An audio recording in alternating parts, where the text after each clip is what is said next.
Right now, we are really pleased to welcome, with the next challenge, Joanne Tan. She's the lead architect of Acumen that aims to provide emerging leaders with the skills they need to become more effective at changing the world. Right up your alley. Joanne Tan, welcome. Come on up. Thank you. Okay. So, hi everyone. I think before we get going, we have a really quick video, so why don't we watch that?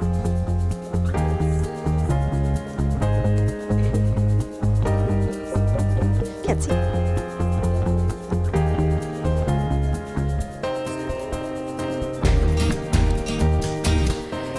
You know, and if you guys can't see, feel free to get a bit closer.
All right.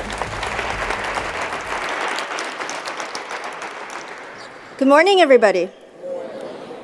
My name is Joanne, and for the past 5.5 years, I've had the privilege of working at Acumen. And I love my job, so I'm absolutely thrilled to be here to tell you a little bit more about it. I also know I have a very big responsibility here, so just waiting for the slides to come up. I am a mom of a young daughter, and if I imagine what the types of people and ideas I'd like her to be inspired by when she is your age, I know it's a pretty high bar. So what I did was to imagine that little Rowan was a little bit more grown up and sitting in the room with you here today, and I thought about what is it from my life, my journey, what lessons have I learned, what have I overcome, and what can I actually possibly teach her. So I work with a fair number of young people in my job, and I've noticed a common theme in a lot of my conversation, a common struggle. Many of them are trying to figure out what to do with their lives. You guys know people like that? Any of you know people like that? Well, I mean this in the best possible way. I met a young lady recently, and she had just had a massive argument with her parents. They wanted her to take more classes that would teach her the hard skills of business.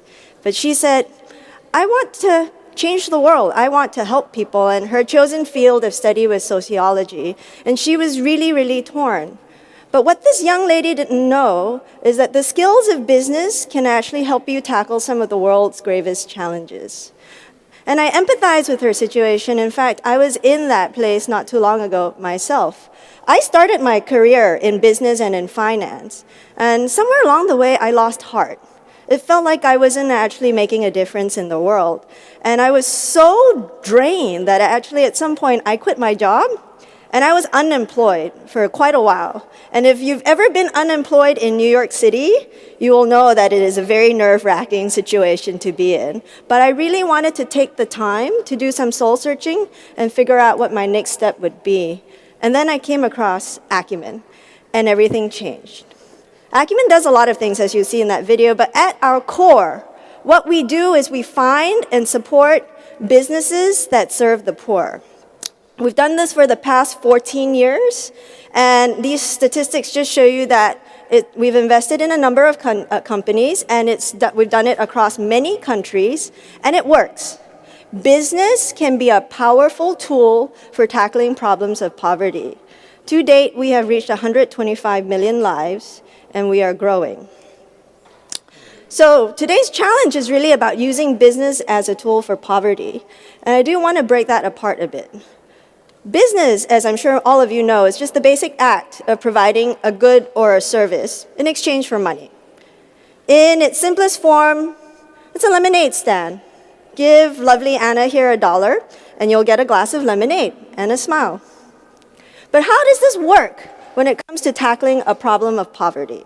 So let's look at some examples from Acumen. If you go to India, there are hundreds of millions of people who rely on either wells or lakes and rivers for drinking water. And if you put that water on under the microscope, it is clearly not safe to drink. And there are a ton of great organizations out there helping to drill more wells and also giving away purified drinking water. But they were struggling to grow. Acumen found a company called Water Health International, and they had a technology to purify water, but they were thinking about it differently. Instead of giving the water away, they would go to a village and they'd set up a water shop. And you could come there and fill up a big jug of water, and they made it really affordable. It was just a few rupees for a huge jerry can of water. And the idea was, if this water shop could attract customers and sell their product and make some money, the profits from that one shop could eventually fund them to build the next water shop in the next village, and then the next water shop, and the next. And just by running this business well and providing low-income customers with access to this basic good, they could just grow from village to village and serve more people. We've seen this in many other sectors. 2 quick examples. Electricity. Lack of electricity is a problem across the developing world. There's a great company called D-Light, and what they've come up with is a simple solar lantern. Put it in the sun in the day to charge, and then at night you have light that you can read, study, or work by. And they've sold millions of these around the world. On the services side, there's a healthcare company that's been around for decades. They're called Aravind Eye Hospitals. And Acumen was they were one of Acumen's first investee companies. And what they're on a mission to do is to eradicate curable blindness. They provide a whole suite of services, including cataract surgeries. And the amazing thing about Aravind is that they serve customers who are both rich and poor. If you're poor, you pay what you can. And in many cases, people get their surgeries for free. Imagine that in the United States. They get their surgeries for free. The fees from paying patients actually works to cover the costs for everybody. Aravind has figured this out, and they serve over 32 million customers to date, and they are growing. So these are just some examples of how business can be a powerful tool for change. But why? Why is business so powerful? I did want to dig into that a bit, and this first reason is probably the most important. A business, when you enter a transaction with a paying customer, it changes the nature of the relationship between the person you're trying to help and yourself. This lovely lady in the center of the photo, her name is Teresia. She lives in central Kenya. She's a grandmother. Her family earns a few dollars a day, and they saved up enough to buy one of those D-Light solar lanterns I talked about. Acumen visited her in the field and together with the head of D-Light's solar lantern business in Africa. And we thought we'd ask Teresia, so you've used this lantern for a while. What do you think of the product? And she thought for a while, and then she broke up into this big cheeky grin like you see in this photo. And she said, well, you know, the strap on this lantern, it could be longer so that I can hang the light from above. And we said, thanks, that's really great. And we thought she was done. And then she had a second idea. She said, you know what? When I charge the light in the sun, it'd be great if I could plug my mobile phone in and charge that as well. And then she had a third idea and a fourth idea. And David, the head of D-Light, sat there taking careful notes, talking to her, asking more questions, taking in all of her suggestions. And in that transaction, Teresia is not a passive recipient of a handout waiting to be helped. She is a full-bodied human being who has a say as a customer in how she would like to be helped. And David, in running a business, he needs to earn the customer's trust like Teresia, and it is in his best interest to listen to her. And that way, the needs and desires of the people whose lives you're trying to change can truly be impacted. We have seen too many projects where people don't take fully into account what it is that people truly need or want, and too many projects fall flat. And businesses can provide a powerful discipline for you to stay true to that. The second reason that businesses can be powerful, we talked about with Water Health International, with the water shops. They have a way to become financially sustainable. And if you can grow something over time, the impact that you have on a community can grow. And thirdly, there are tons of businesses out there from which you can learn from. Aravind Eye Hospitals, which I spoke about earlier, they were trying to figure out how they could serve millions of people around the world. So they looked at other businesses who do serve millions of people. Do you know who they looked at? McDonald's. That's right. McDonald's, millions of meals served. And they learned a lot from McDonald's about operational efficiency and how they could keep their costs as low as possible, so that even if you couldn't afford to pay, Aravind could afford to serve you. There's a lot more that I could cover, but I did want to mention that we do have free online courses under Plus Acumen, and you're free to check them out. Tons more that we can teach you, and I hope this can be a useful resource for you. We've had about 100,000 people sign up for these courses, and we're adding more every week, so do check it out if you do have the time. But I did want to get to the challenge, which is to create and test a business idea that can help you address a problem of poverty within your community. So we've talked a lot about business, and I did want to start getting to the problems of poverty. Acumen does a lot of work internationally, but we've also started to look very closely at what's happening in America. And if you've been following the news, you do know that it's been getting a lot of coverage. America is a wealthy country, but there is great inequality here, and poverty does exist. In fact, 1 in 7 Americans are poor. That's 46.5 million people. It impacts, I think there's a lot of people who assume that it's a problem that impacts minorities more greatly, and actually 54% of the poor are Caucasian. It's spread all throughout the United States, and it's getting worse. And if you look at how poverty manifests itself, it manifests itself in so many different ways.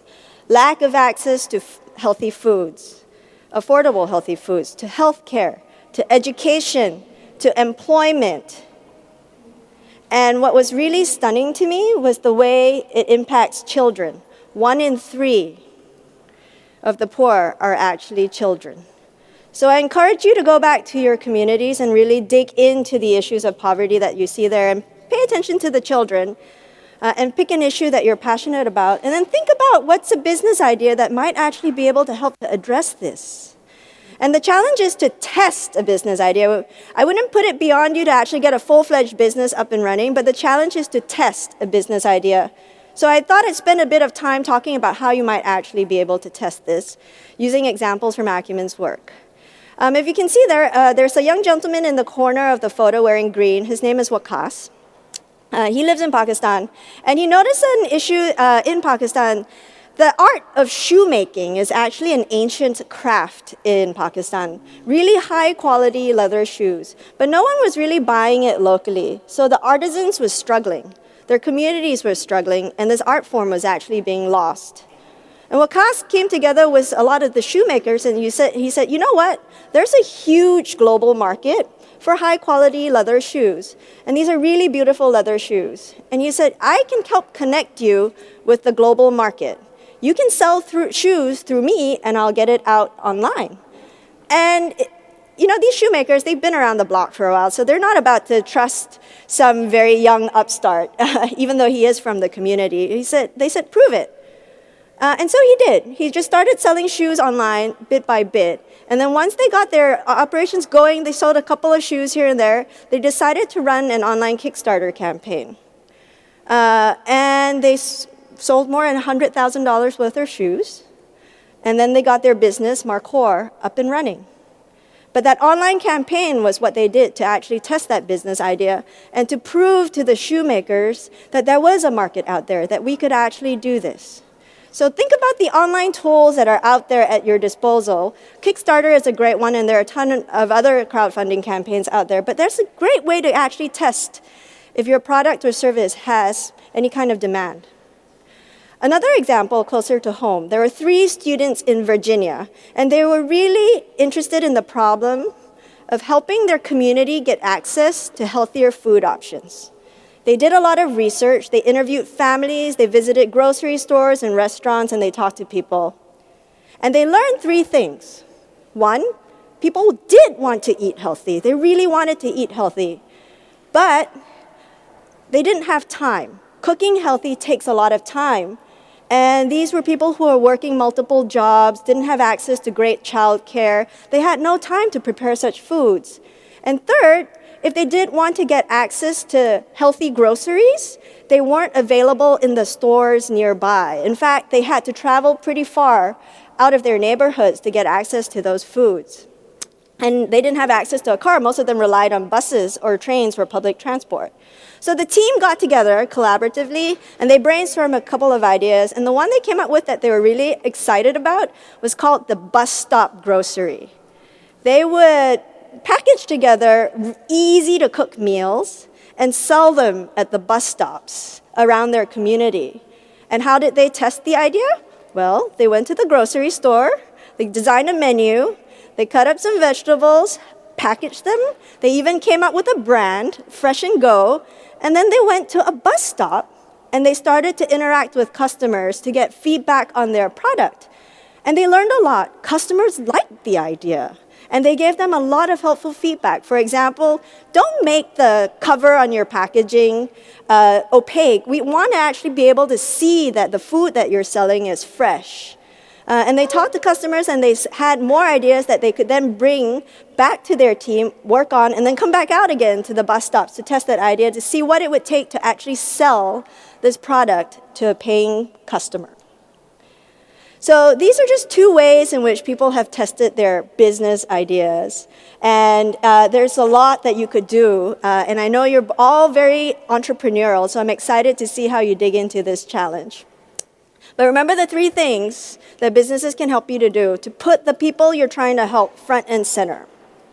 To think about the financial sustainability of your model, and don't feel like you're doing this alone. There's tons of people, other businesses out there in your communities who are putting best practices into play every day.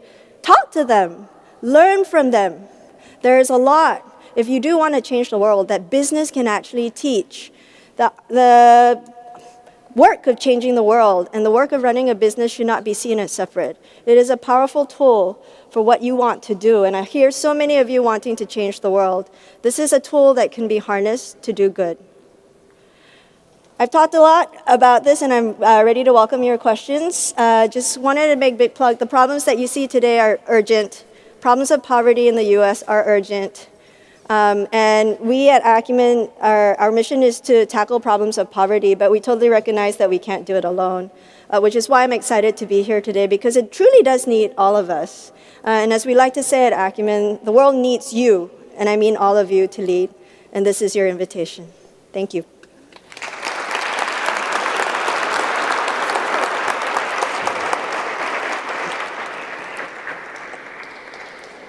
Any questions? In the back?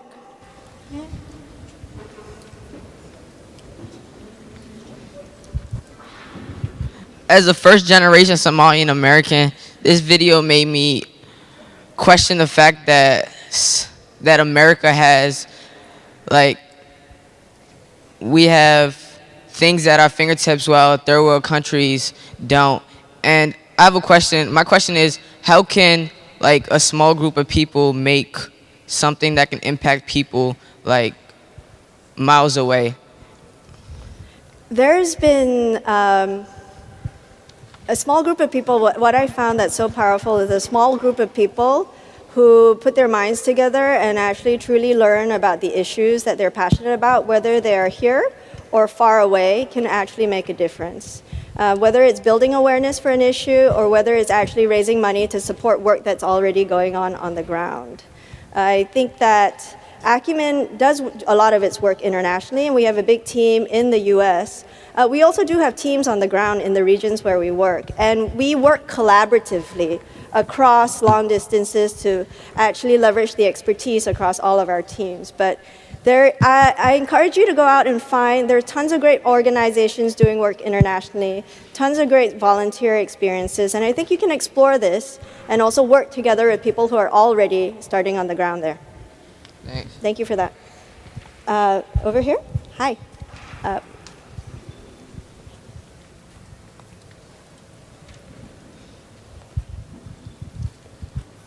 My question is, in the slideshow you showed, it said that poverty was very widespread, and I was wondering, why do you think poverty is so widespread? Is it because they were born into poverty, or is it because the society they were in limited their potential and their possibilities? I think it's actually a combination of both. I know people who have fallen into hard times. So they weren't necessarily born into poverty, but they've fallen into hard times. And I think the struggle is that sometimes when you fall into hard times, if there aren't ways for you to get out of that, if there aren't the support systems, the opportunities for you to get out of that, it's kind of hard and you feel like you're stuck. And there's also a large number of people who are born into poverty. I mean, I grew up in Singapore, and when I was born, Singapore was a third world country. I still remember cows on the road walking outside my house. And over the course of my lifetime, it became a developed country. And I just think about, I didn't do anything to deserve that. The country grew and it developed. So I was really lucky to be where I was at the time. And to be and really privileged in that way. And so I've always thought about what I can do to give back more broadly because I'm so grateful for the change that I've had and what I've been able to experience. There was a question here. Hello. So as your job title is lead architect, how do you actually influence architecture in your community or in your job? That's a great question. So I must admit, so I'm lead architect of Plus Acumen, the online courses that Acumen offers, as well as the community building initiatives that we run for thousands of people around the world. I'm a bit of a troublemaker. That's not a formal title within Acumen, but I personally hate titles. I think it doesn't matter who you are, whether you're the CEO or like the person who runs finance in the organization, everybody has a role to play. But they told me I needed a title, and so I tried to think about something that was actually descriptive of the work that I'm doing. So I'm not really an architect, but what I think about is designing this entire platform of Plus Acumen. And what does it take to actually bring the ideas and lessons that Acumen is learning and give that more broadly to the world? How do I engage community in actually doing that? And I think that is what I am architecting, that is what I am designing, and that was just a title that seemed fitting and they let me get away with it, so I'm keeping it. Over there in yellow? Oh, I think we have a mic for you. Thank you. So my question is, what is your idea of poverty? I don't have a fixed idea of poverty. I think idea of poverty varies in country varies in community, it's usually manifests itself in the lack of access to a good or a service that so many people take for granted, and that would give this individual an opportunity to better themselves. So I have a kind of a follow-up question. So I kind of, when I'm on my way home on like the bus and things, I've seen like homeless people, people who live in poverty, denying help from people. And I feel like how will we like conduct in like giving them help and the help they need to be able to support themselves to get out of poverty, like self-efficiency and things like that. Thank you for that question. That's a really great question, and we get that a lot. So in the streets of New York City, you can meet homeless people all the time, and people struggle with what to do. And people always tell me like sometimes people don't want to be helped. And I think we need to be careful about the assumptions that we make of people who are on the streets, especially if we haven't had a chance to interact with them. So we have this exercise that we do with our fellows who are people undergoing our leadership training programs, where we say, we're going to give you $5 and a New York City Metro card, and we're going to send you out into the city. You should experience social services from the point of view of people who are receiving them, and tell us how you would redesign them.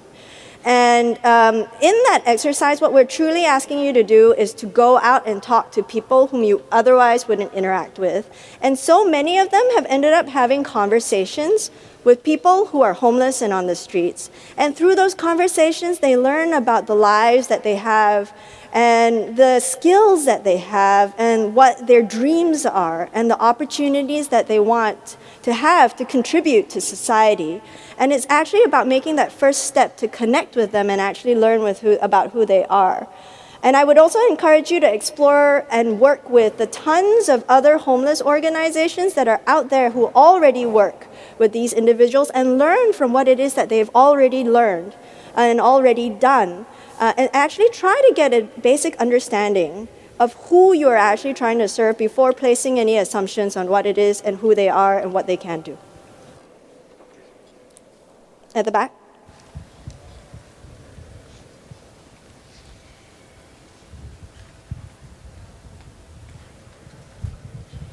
In your 5 years at working at Acumen, do you feel as though, as a person, you have been successful in finding solutions for the community problems that have arose upon you? Thank you for that question. I always feel like there is work to be done. So Acumen has had many successes in finding companies, and I think to build on the point that Eric made, we've also had many failures. This work of social change is messy. Running a business for people who don't have very much income is very hard, but we know it can work. And we know that you can make it also work for millions of people around the world. I feel like I've been successful in that I've grown, I've changed, and I've learned so much. And all I want to do is to be able to share a little bit of what I've learned with as many people as possible. I'm passionate about spreading those ideas, inspiring people, and engaging them in actually trying out their own ideas and taking action in their own community.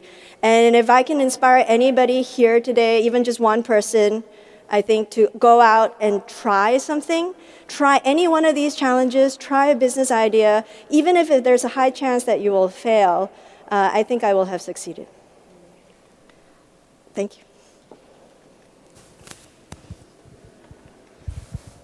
So at your time at Acumen Plus, right? Plus Acumen, Acumen Plus, Okay. people call it everything. You were telling us about your lamps and how they're solar powered. Do you think that it would be more like it would be efficient if like you had lamps that lit up maybe like neighborhood parks in New York or walkways at night for, I guess, safer travels or whatnot?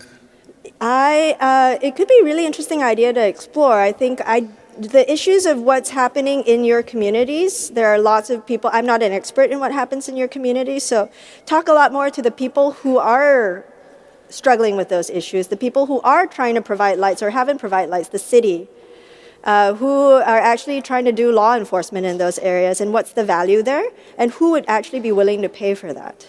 The D-Light solar lanterns, they're meant for household use, so they're not going to be powerful enough to light a big area up, but there could be something there. Any more? I think we have time for a couple more. In the center.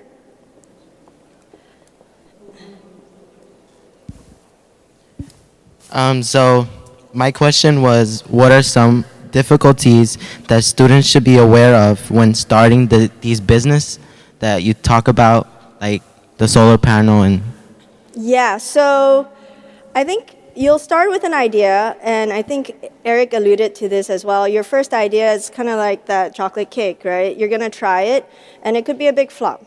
Like no one's going to be interested, but think about how good that learning is, because then the next time you go out with your next idea, take on the feedback, and then you'll try to build on something new. And I think the main thing that I would counsel you to do is to not lose heart, to keep trying, and to think more about the lessons that you're learning in every setback that you have, and how that might inform the next idea that you want to go out there and try.